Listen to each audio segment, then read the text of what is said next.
नमस्कार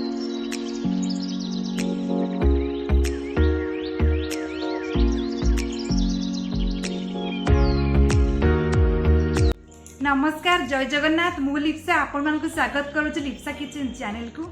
आज मुझे आपण सहित शेयर करी बहुत refreshing restaurant style pineapple mojito किंबा सपुरी मोजिटो।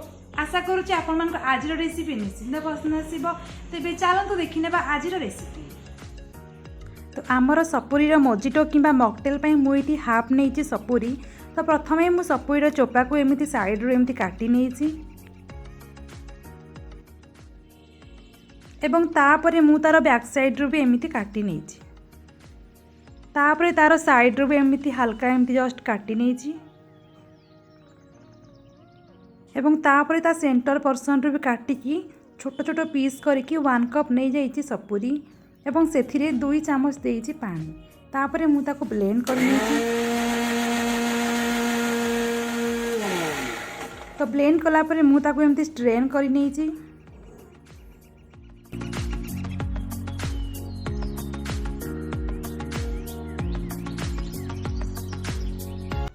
तो ग्लास डेकोरेशन पे टॉप रे मुझे लेंबू को एमती स्प्रेड करूँ चीनी रो गुंड को लेकिन एमती टॉप रे एमती जस्ट एमती लगे तापरे मुझे सपुरी नहीं गोटे चामच कटा होइतिबा सपुरी कटा होइतिबा लेंबू नहीं गोटे चामच 4 ରୁ 5टी पुदीनार पत्र नहीं चीनी रो गुंड नहीं गोटे चामच पिंच ऑफ ब्लैक सॉल्ट किंबा कला लुण नहीं। तो वर्तमान मुझे सब सामग्री को भल भाव में मॉडल किंबा क्रॉस कर नहीं।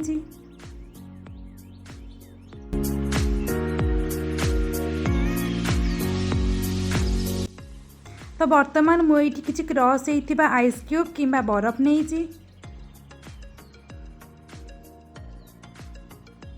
तापरे मुझे आमर आम ग्राइंड कर रखि सपुरी रस को नहीं तापरे मुझे किसी सोडा वाटर किंबा सॉफ्ट ड्रिंक्स नहीं। वर्तमान मुझे यही सब सामग्री को ये भल भाव में एमती मिक्स कर नहीं।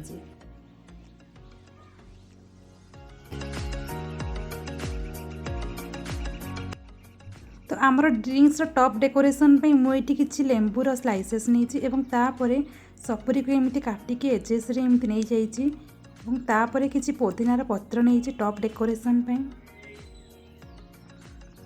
तो आमर आज रेसिपी एकदम रेडी हो। आशा करुँच आपण मानक आज रेसिपी निश्चिंत पसंद आसो। तो पसंद आदि मो चैनल को सब्सक्राइब करूँ एवं वीडियो देखि आपण मानक बहुत बहुत धन्यवाद।